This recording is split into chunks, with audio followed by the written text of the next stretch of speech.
Welcome back to Mental Health and Me. Thanks for tuning in this season. And if you've listened to my last episode, you know that I'm doing a few episodes on grief. And this was sort of inspired by some time I spent on TikTok. I ended up finding something called a drag path where I realized people were sharing about people that they lost, that they loved. And they were just putting information out there and they were getting all this support from the community. And I thought, wow, so many people are grieving. Everywhere we go, we're around people who are grieving. We don't even know it. And this stuck out to me because I've known people in my personal life who have experienced really intense griefs recently. And I thought about inviting some of them on to share their story. Last time I did invite someone on the episode who had lost their spouse, and he so lovingly and openly shared about his experience. But I know someone else who experienced another loss, a different type of loss, and this would be the loss of her child.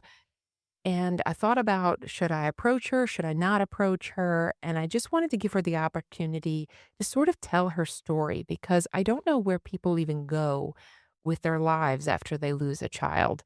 And while I'm comfortable as a therapist talking about grief, I have not experienced that level of grief personally.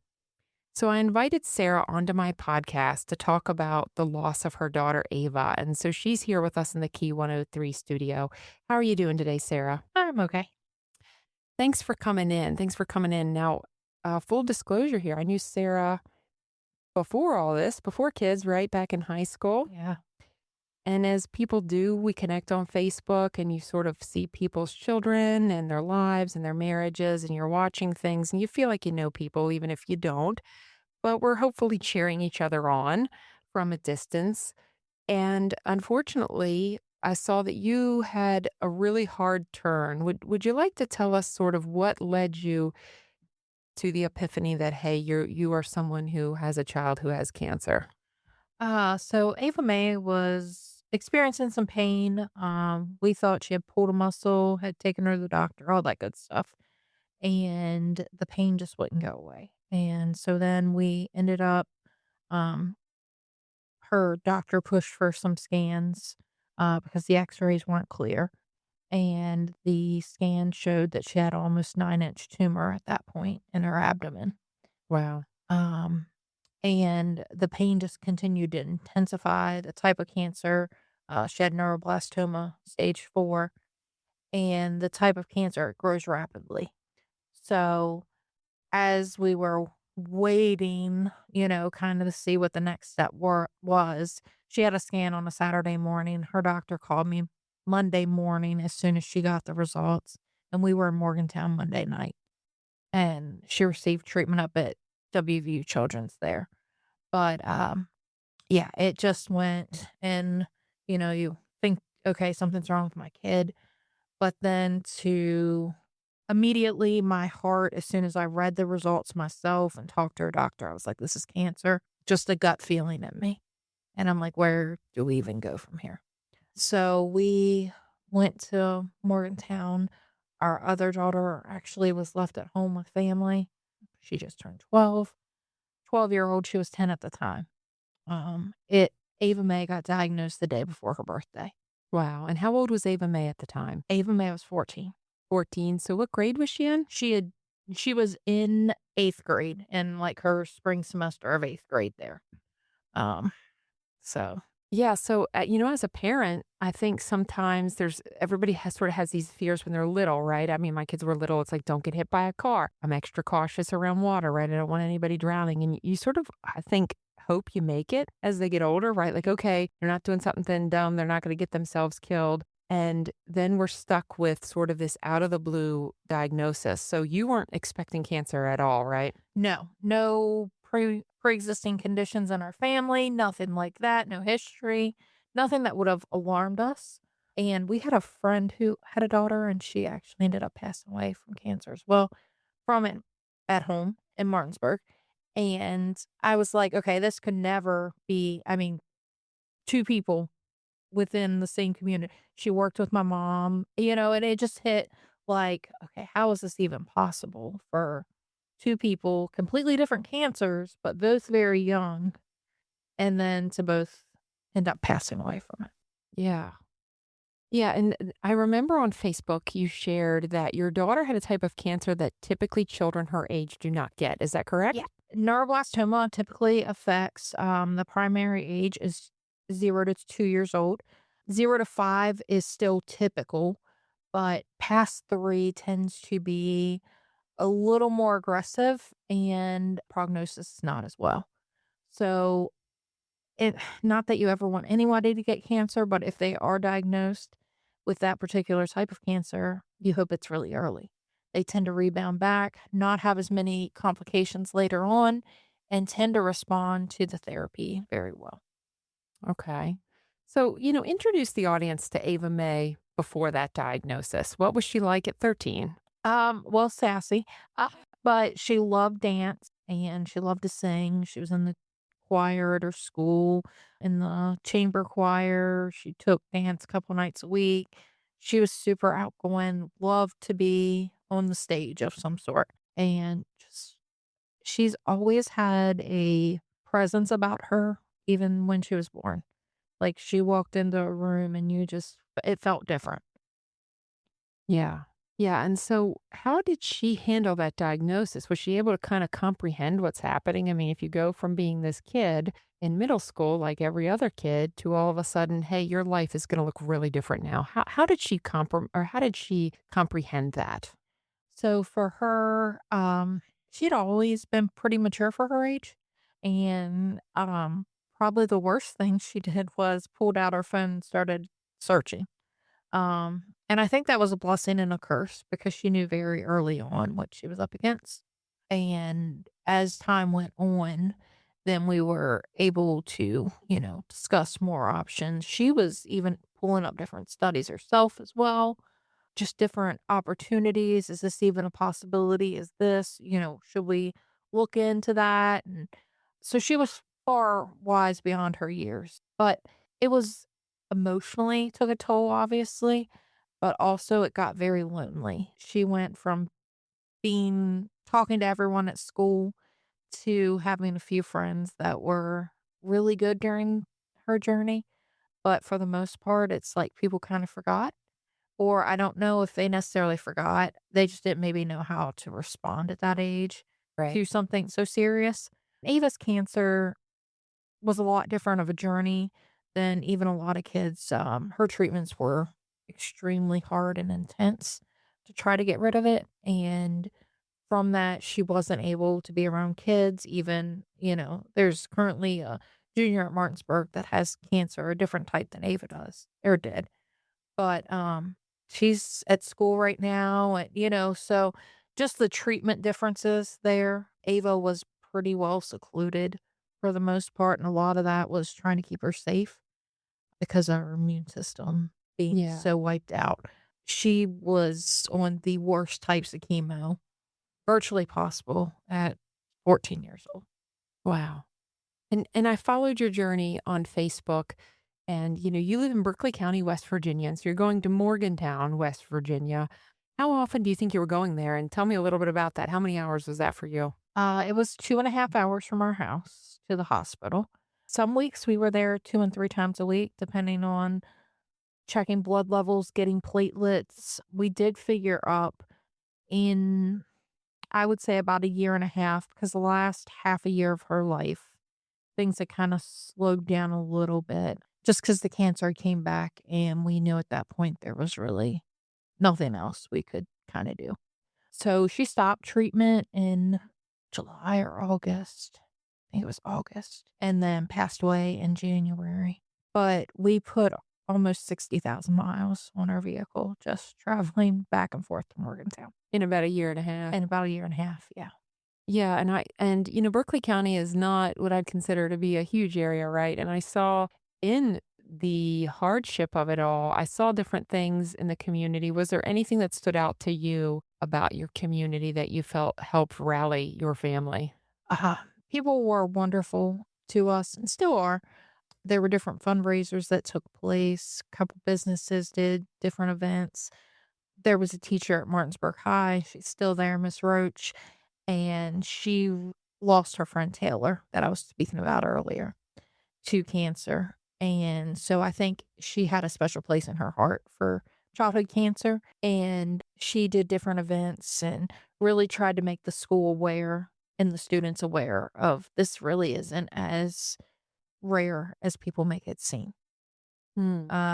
I just my newest statistic I read the other day is 1 in every 285 kids is diagnosed with cancer right now. Wow. And that in itself is mind blowing to me.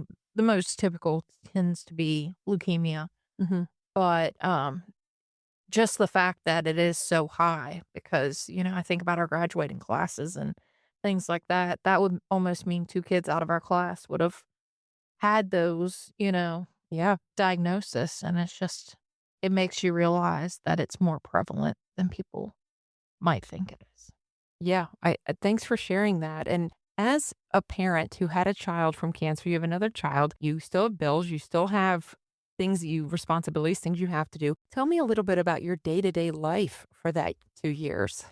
So, typically, Mike and I would divide and conquer, as we say. He did most of the visits with Ava to the hospital. I would go up when they were long stays and stay on the weekends, and he would come back home to visit with Peanut, which is our younger daughter's nickname. And we own and operate actually 2 small businesses, and I manage both of those, and Mike was an employee or still is, but at the time, we just kinda had to take a new path, and I had to hire other help and bring in other family members that were willing to help us during that time so that we could still have an income. And that was really challenging. I don't think that people understand how hard it is to go through something like that and still have to I didn't just have a job I could show up to but to manage and to operate and all the logistics behind that in the midst of everything going on. Right. Yeah, that's a great point because you don't have the luxury of dealing with your current, the grief of going through that process and just say, I'm going to stay in bed all day, right? Yeah. That's just not an option for you. And your daughter, as she went through this, was there ever a time where you believed you guys were going to be on the other side of it? I mean, were you given the possibility or the likelihood that she could beat this? Yeah, early on, I really did think that, okay, things looked good. We were started treatment in January. By I would say June, July, things were starting to show some progress. May of 2024, she had had the surgery to remove the tumor and some other areas that were showing as well. However, then she was to begin radiation and then she relapsed. And then she did end up doing radiation at some point and then relapsed again. And it just at that point, we knew we weren't looking at a positive outcome. But for the first 6 months, I would say we were pretty optimistic, Yeah. especially with the tumor. He was able to get 100% of the tumor the first time, Okay. with that resection. However, that was in her adrenal gland area by her left kidney. And then she did have some bone, um, cancer as well on her hips and her shoulders but everything was looking good, that first 6 months. So, we started being able to quickly recognize, the signs of relapse, and those gut feelings tend to be pretty spot on when you're going through it. You just kinda get this feeling like, "Nope, it's not gonna go the way that I expected." Uh, Yeah. and that was very hard to navigate, especially Peanut is super tenderhearted and has always been the kid who just more emotional than Ava was. And so for her also being apart from her sister at the time, that was a difficult thing to navigate because they were very close. And so to be in 2 places at once, so, she had to be at home, Ava in Morgantown. There were times they didn't see each other for weeks at a time Yeah. because of protocols for cold and flu season at the hospital. There's almost 6 months of the year you don't get to go in the hospital if you're not over 18. Oh, Yeah, yeah. They had such large flu and COVID outbreaks that there was no exceptions really. So that was That was another aspect that I didn't think we would even have to worry with in the beginning, Yeah. like, "Okay, yeah, we can handle this, we can be apart." But then our family's always been very close and tight-knit, and we always did things, the 4 of us. And then when, you're doing this divide and conquer, it got very difficult. We were always home together at nights, that sort of thing. And weekends, we always have family movie night. And suddenly all of those normal things were out the window when we were apart. And you just don't understand the impact that that's going to have, like those little things each and every day. Hmm. And thank you for sharing that. And I remember on Facebook, your family, so you and your husband and your other daughter, you all collectively shaved your heads. Yes. And tell me a little bit about what made you decide to do that? Whose idea was it? It was actually Eva Mae's. She had long, beautiful hair, and that was one thing she was so upset about losing. And it just came out in chunks. I remember, and it was they had originally told us that we were probably looking about 2 weeks. She would start 2 to 3 weeks, she'd start to lose her hair. And I remember Mike and her were in the hospital, and it wasn't even that long after her chemo. And she had spiked a fever and was back in for antibiotics and treatment. And Mike sent me a picture, and Ava was just had a huge bald spot in the back of her head. And I remember as a mom, and I know it sounds probably so just superficial, but that broke my heart more than anything. And I think maybe because it was reality setting in too, like, okay, this just isn't medicine she's getting, like, and I think that was a big turning point for me, was realizing where we were at and what was actually Hmm. and so the hair was just falling out at that point. Mike had brushed her hair and he sent a picture, and it literally was the size of our cat, just of a pile of hair. And we had already scheduled to have a hair appointment before, but then our lady who cuts our hair said, "Come on, we'll do it at the thing," give her a little bit of dignity about doing it. And then she started losing it before, but Autumn did finish cutting it, and we actually had 2 cousins of ours in Virginia. They cut their hair as well, and then my mom cut her short because Ava told her she did not want her bald. Um, and then I've just kinda kept it ever since. Yeah. For me, think when it happened, it sparked a lot of people who didn't know our story to say something about my hair. Sometimes it's the big earrings I'm wearing, and, Ava loved big earrings too. And it gives me an opportunity to kinda bring some more awareness to childhood cancer. And, yeah, you're not in the studio with us, but, yeah, I did notice when you came in, I thought you're still keeping your hair short, Yeah, and, yeah, that's part of your journey. yeah. I think that that's a beautiful way for you to still process everything and do something that I like that you said it helps bring awareness to childhood cancer. And, I hesitate to ask this question to some extent because it's almost unfair, but what would you say, like when you looked at Ava and how she handled her journey, when was a time you looked at this kid and thought, man, she's really strong? I would say when she relapsed, that was probably when it hit me the hardest. Like, she still hadn't given up either. Like, she was like, let's see what we can do. Let's fight." We had went to Pittsburgh for some other opinions, not necessarily opinions, but, specialists there. We had discussed at one point a stem cell transplant. However, she was so weak that was not even on the table for us at that point. And then we went there to check about another therapy, but the medicine was on national back order, at the time, and I'm not sure if the medicine for the MIBG therapy is even available right now. Last I heard, from another parent, it was still in back order. But we went there, and she wasn't a very good candidate for it due to the areas that it was, but, just her resilience with everything, and it was never, "Why me?" Mm. Maybe 1 or 2 times she mentioned that, but, like, I'm sitting there thinking if that was me as a teenage kid, probably would have asked that every day. But Ava Mae really did use her journey as a way to show the world, you know, how even during your darkest times, you can still enjoy life, still have faith. And I think Mike and I were very upfront and honest with the girls, when we had looked at the situation and when the relapses occurred. And Ava's like, I know I'm going to die. That's okay. Mm. She was like, it's going to be all right. And God is going to use this for his glory. And I think for me to hear she was 15 then, 15-year-old say those words, it just kind of like, wow, you are wise beyond your years. Yeah. I would see her on Facebook crocheting, and I know somewhere in there you got a therapy dog. Tell me about that. Was that beneficial to your family? So Apollo or Apollo Taco, he has 100 nicknames. Ava loved calling him Apollo Taco. We had not planned to get another dog. We actually had 3 when Ava first got diagnosed.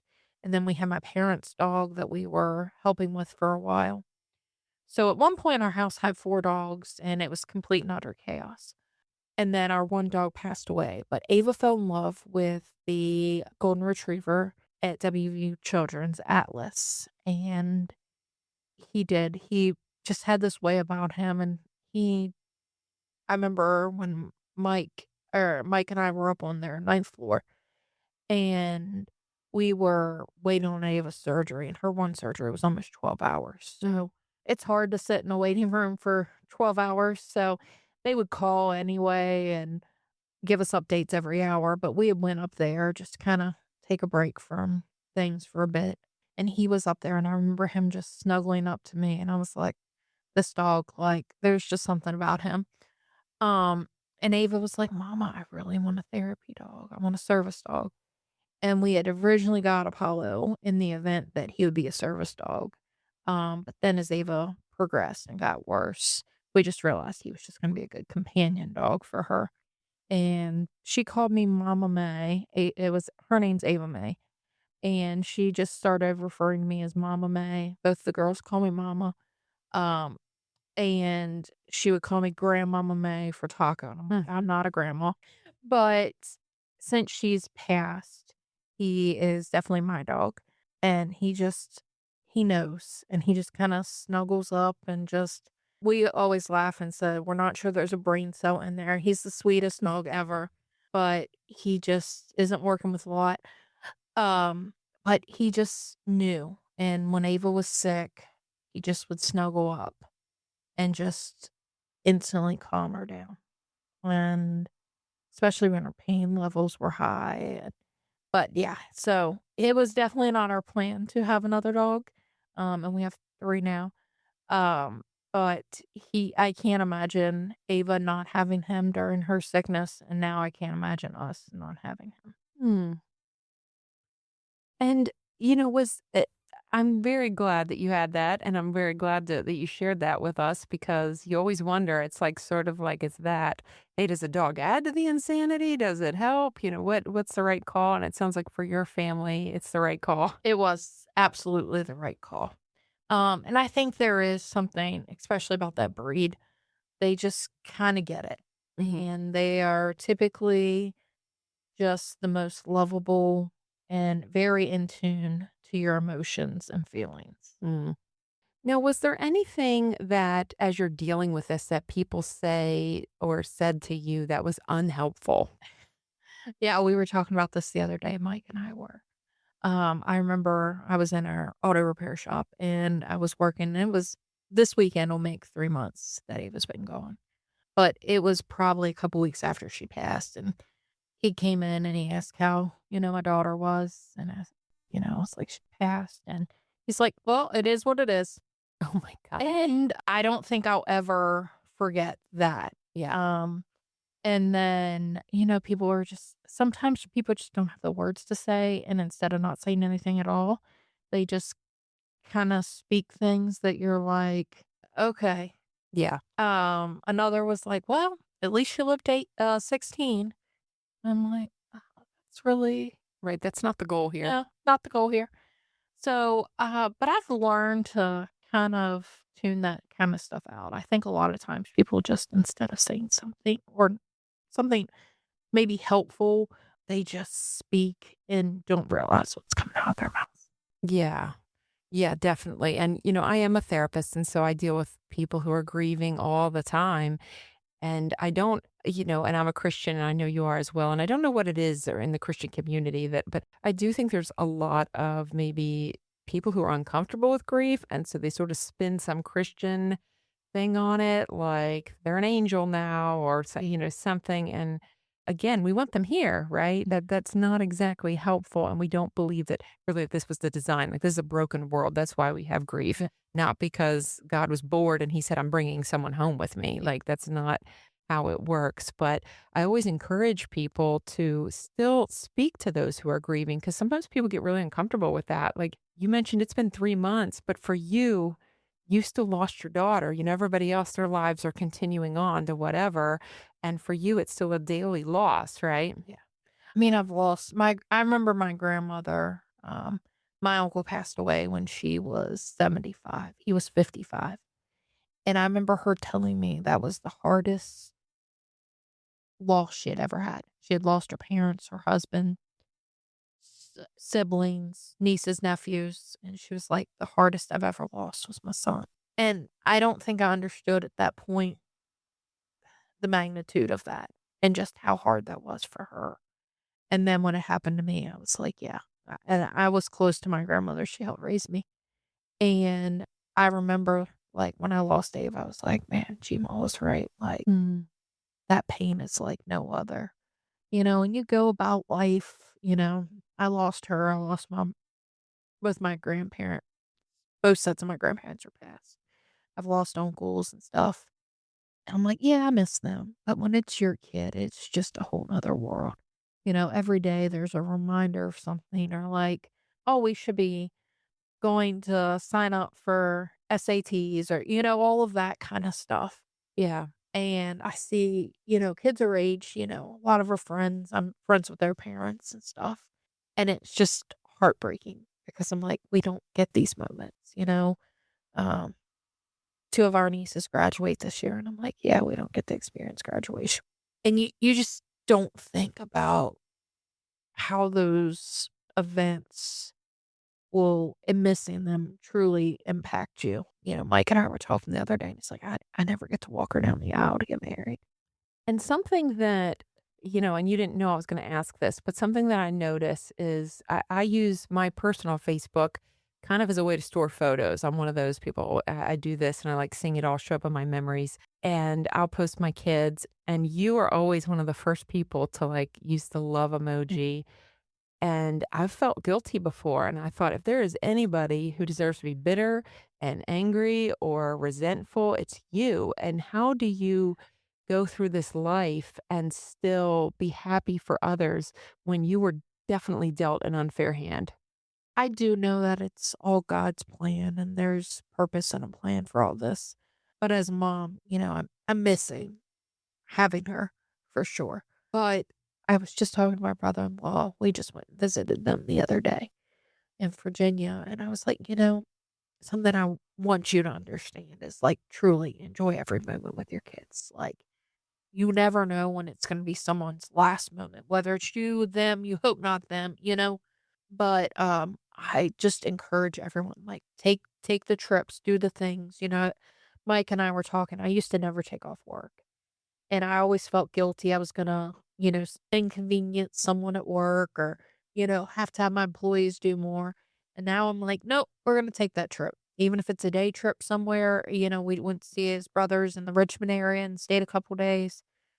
I'm like, "No, we're gonna do it," because that's one thing I probably regret the most is not taking those trips, not doing those things. So, like, when you went to Hawaii for your birthday, I was like, "Yes, live this up, enjoy every moment, like, especially with your family," because those are moments that I sit back and think about now, like, "Oh, I loved this trip," or "I love this," or, and you never know what could happen. Right. Right. And I heard you say you're certainly living as purposely as you can. What do you think your family unit is doing currently to sort of honor Ava's memory? So Ava May, we working on a shadow box, but like we still have her blanket on the chair. We talk about her all the time. And I think like so this summer she wanted to be cremated. So the summer we're going to the Outer Banks. She wanted some of her ashes spread there. You know, she told us that she wanted to be on every trip we ever went on and take Mm. a little bit of her everywhere we go. So I think about that stuff, and we do very much. Not that I want it to be sad or upsetting but I also definitely want her to be remembered. Yeah. Now, something that you had shared on Facebook during this process is I remember she had a bucket list. And what stuck out to me is like, this is a kid's bucket list. Like, this is exactly what you would expect a kid to want to do with their life because they're a kid. And Yeah. would you be interested in sharing some of those and what you all did with her as she was trying to cross those things off the list? So she really had a simple bucket list to me, for the most part. She wanted to go to the beach for Outer Banks. She wanted to go back to New York. Mike's family's from the Finger Lakes area in New York. She wanted to go back there one more time. So we had a big lake day, boat day. We called it Ava May weekend and big party with our family. We had hoped to get to New York for Thanksgiving, but she had gotten worse, so we didn't get to do that. So we went to Deep Creek. She fulfilled almost everything, I think, at that point. We went to the Gaylord National Harbor for ice. She really wanted to see the Polar Express. That was her favorite movie. And then, oh, we went to Salem, Massachusetts. Planning to go Niagara Falls. We went to New York for Thanksgiving, but like I said, that didn't get to happen. But they were just little things. Oh, we went to the Redskins or Commanders game against the Bears. She had never been to a professional football game. Then we also got tickets to WVU Pitt for the backyard brawl, and WVU actually won. So that was exciting. But at that game, like she got to meet Pat White, Stebbin Bailey, like, and they're talking to her about, her being an inspiration and this and like, so that was really cool though. And but for us, they were huge moments because she got to check all those bucket list things off. Yeah. And you shared something at one point that she wrote and you put it on Facebook. And I think that was the thing that just knocked my socks off because I have a kid almost the same age. And I was like, my kid could have written this. And would you be interested in sharing with us anything about that? Yeah. So I think back to that, and it was just real and raw and about living, and her diagnosis and what it's changed in her life. And I don't, unless you've experienced childhood cancer specifically firsthand, you don't understand, the day to day of it.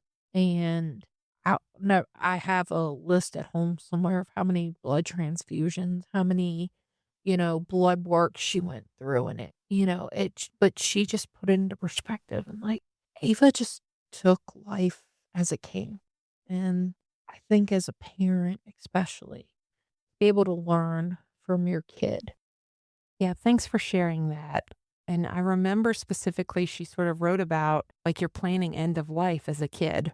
And I thought about that. Like, man, I mean, I don't think you and I are planning end of life, right? Yeah. Like, I mean, sure, I guess I have a will, but I mean, I'm not really thinking about it. And then what's it sort of like to be a kid and realize, hey, you're going to think about what your final wishes are. And it is certainly unfair. And I think that I always appreciated the things you were able to do and the things that you shared on Facebook with the community because so many of us were praying for you and your family and cheering you on. And the way you sort of were able to recognize you weren't getting the outcome you wanted, but you were just still going to keep going. Like you were giving it all you had.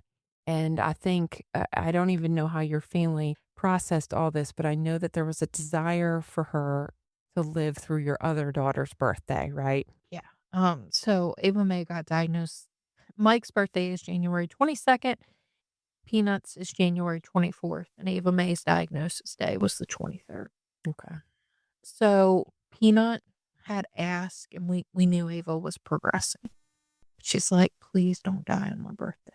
And obviously that's sometimes not something that you can really plan. Hey, I want to die on this day.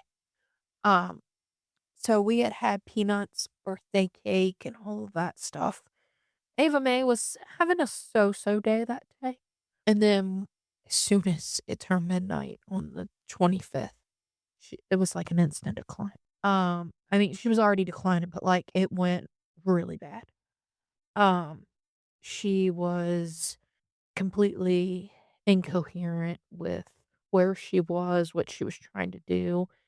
She had a pain pump, and she actually had drugged that, but took the fan from her room thinking it was her pain pump. She had fell, Mike had to pick her up. Um, just it was a whole series of events that was really rough, and that's when we got that big snow in January that day. So I actually, the week before even they passed, my mom and them's pastor retired, and I'm an ordained pastor, and they had asked me to fill in for a week, and then now that's turned into months. But that Sunday was the snowstorm, and the guy said, "I'll come pick you up," and at that point, Mike's like, "I think she's gonna sleep," which she did. She pretty much slept a lot. But we had made the decision on Saturday on Peanut's birthday that we were gonna wait until Monday for hospice, like, to go inpatient, because originally, Ava's plan was she didn't wanna die at home anymore because she was worried how that would be for Peanut. So, we went through our day, and she just really went downhill, and I remember Peanut looking at me, and she's like, "But you made it through my birthday." Mm. Um, and then she actually passed away on the 25th, but hospice had to come out in the middle of that snowstorm, so she got pronounced dead on the 26th. Mm. But for me, I sit there and I'm like, "Man, she really held up to that end of that bargain." Like, Yeah. so, You held on through her yeah, sister's birthday. yeah, that's Ava. Mm. She was always looking out for her sister. They might have, bickered and argued sometimes, but, they had this connection and bond unlike anything I've ever seen. What would you say people could do to support someone like you who's lost a child, or something that they could do to support others in the community after the fact, right? Because we have things like the funeral and the initial support, but what sort of happens down the road? What do you think that people should know? I think that after the funeral, it got really quiet. I have people, yeah, that'll reach out that are in our circle or, but it gets very quiet because I don't think people do know what to say, especially when it is a kid. Um, but you go from it being very busy and people around to like radio silent. And that's where I mean, for us, we have a larger Mike's one of 7 kids. So, we had that, our family, but as a community, I had a few people checking in, but it's like they just go on with life, which I understand, but like for us, life is no longer the same. Right, right. And I know Ava made it to homecoming, right? Yes. And I saw those pictures, and when you took those photos of her, what was going through your mind? She clearly had cancer at that time, but she still had a gorgeous dress, and I thought, I was happy for her for sure that she could go, but I wondered what's going through your mind when you're getting ready for this homecoming? So we knew at that point, like, this is it. We had already hit that realization that we're gonna enjoy life and, homecoming was one and she got her dream dress. And I sat there and she's living it up. She had the time of her life with her friends. She told me that homecoming was really much more boring than she expected. And it's very loud and Ava couldn't handle loud noises as much. So she spent a lot of time outside with her best friend. But Patrick, like, didn't leave her side, and, I think for me too as a parent, seeing her friends grieve has been a whole 'nother journey too. Mm. Yeah. So Patrick was her best friend, they've been friends since they were 4 years old, and watching him handle it, knowing how hard of a journey that's been too, I think it hit me at a whole 'nother level than I could imagine because my mama heart was grieving that he was grieving. Right. And same with her friend Mia and Ava. When we went on her Make-A-Wish trip, her 2 friends went, Mia and Ava, and when we were there, knowing that that was gonna be their last big hurrah too, it's like, these kids are experienced something I never did at that age. Right. Losing a friend, like, any time anyone passed, I think, when we were in high school or even college, it was unexpected. Right. It was not this big medical situation or anything. And where was her Make-A-Wish trip? Outer Banks. We had originally planned Hawaii, and she ended up not doing so well. And when she relapsed, the Make-A-Wish trips are actually about a year off for Hawaii because of the planning. So, Okay. Yeah, thank you for sharing that. I mean, we hear about these things like Make-A-Wish, and I don't know that any of us really understand how they come to pass. yeah. Um, it's a whole the hospital reached out to Make-A-Wish on our behalf, and then they start the process, and, they ask you where you wanna go, and Ava really did like, her ultimate goal was Hawaii. So, before she passed, she's like, "I need you all to take me to Hawaii with my ashes." So, but there's a lot of planning that goes into it, but also you don't think about the budgets involved and, like, so Hawaii, I think there's places that they worked with directly that may have given discounts and things like that, but then the Outer Banks, there were certain houses we could get because they were only within a budget. It was different than I imagined, and especially from what I've seen on, like, TV. Yeah. I think TV portrays one thing and I mean, our worker was nice and everything like that, but Mike and I are like, yeah, that wasn't she had asked for a boat ride, and they were like, "Yeah, we couldn't work that out." And I was like, "Oh, okay," and I didn't wanna be ungrateful but thankfully a friend of a friend reached out to a guy that works down at Coastal Carolina, and they actually took us out on a boat and Mm, gave us a whole tour. But, like, then they were like, "Okay, we'll get you a beach photographer," but it was really a worker. And the photos did not turn out good at all. Like, there was just a lot of things that I was like, okay. okay." That was I a little more complicated than what TV would let us think. Yes, absolutely. And then I want to ask, we often hear a lot about when you hear about childhood cancer, you always hear this correlation to St. Jude's. Does that come into play for the average individual? Absolutely not. So Okay. many people would come up to Mike and I and like, "Just go to St. Jude's. Just go to St. Jude." However, St. Jude's only takes certain cases. Okay. They have to have a program or a clinical trial that you are a perfect fit for in order for them to even consider you. So, I do think that they do great things at St. Jude's, and I'm not discounting that. However, if you do not fit into that exact category, age, cancer type, da da da, then it's not even an option. You're not even offered to go there. So every child with childhood cancer, they just don't have a protocol. No. Okay. And a lot of theirs is clinical trials because they are privately funded. So Ava's actual protocol for her cancer treatment is pretty much what's used nationwide. So if we woulda went to Children's in DC, Children's in WVU Children, it was all gonna be pretty much the same for the most part. Okay. And that's what I don't think a lot of people understood as well. And we did have phenomenal care at WV Children's, and I really can't thank them enough for everything they did. And it was definitely not their fault. We were just dealt a bad hand. Yeah. So, and I was telling my friend, she's an oncology nurse, and we were talking the other night, and I was like, that's one thing. Another friend that we met through cancer, their daughter has leukemia, and she was like the face for their gala the other night. And I'm like, I hate that only the kids that make it are the face because they don't want to tell the story of the ones who didn't. But I think it's reality that maybe they're avoiding in some ways. And yes, I'm sure donors, but I do think that maybe hearing from people whose kid didn't make it, even though they tried, would be a great push for funding. I think that's an extremely powerful statement. I think you're exactly right. And, I know when I asked you to come on this podcast, I know that there's going to be parents who get that diagnosis that their kid has cancer and they're going to flood the internet looking for resources and they're going to come across this podcast. And what would you tell them? What would you say to the parent who just found out, "Hey, my child has cancer?" What do you want to let that parent know? So it is a very lonely road, an overwhelming road, I think, unless you can connect with others who have been down that road. Because while you have your family and your friends around you, none of them can imagine the road you're walking right then. And I also think another thing for us was not knowing what resources were even an option or being told what resources. I did so much research myself.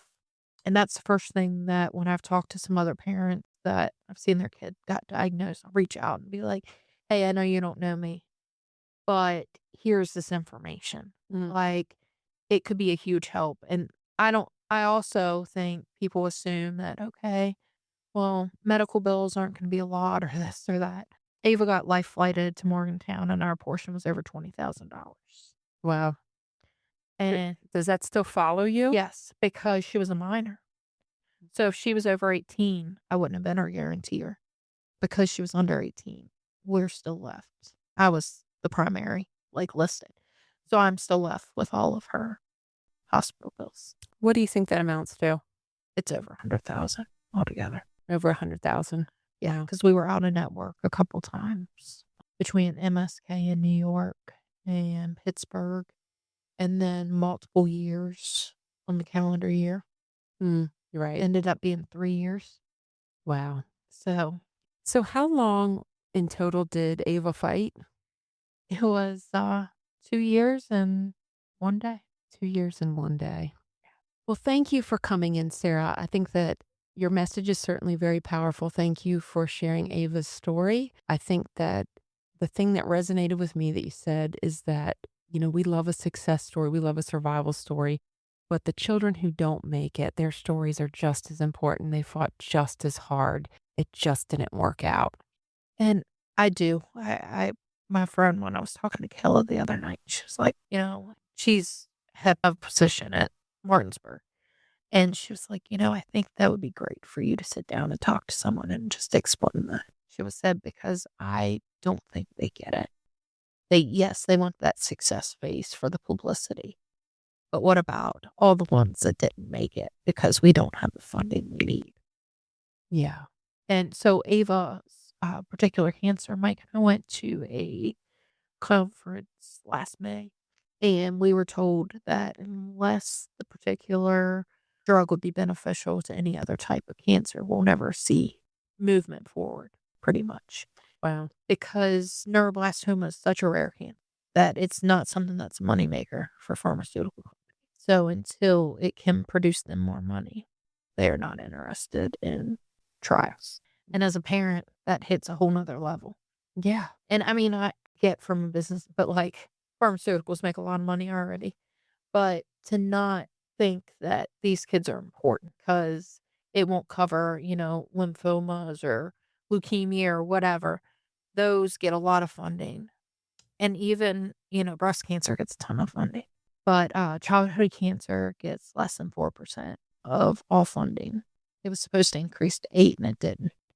But federal funding, we get 4% for childhood cancer. And these kids actually have to live with the effects of this treatment for the rest of their lives. So to me, we should be focusing more because now we have long-term effects. Ava lost her hearing, had dental problems. I mean, she had hearing aids.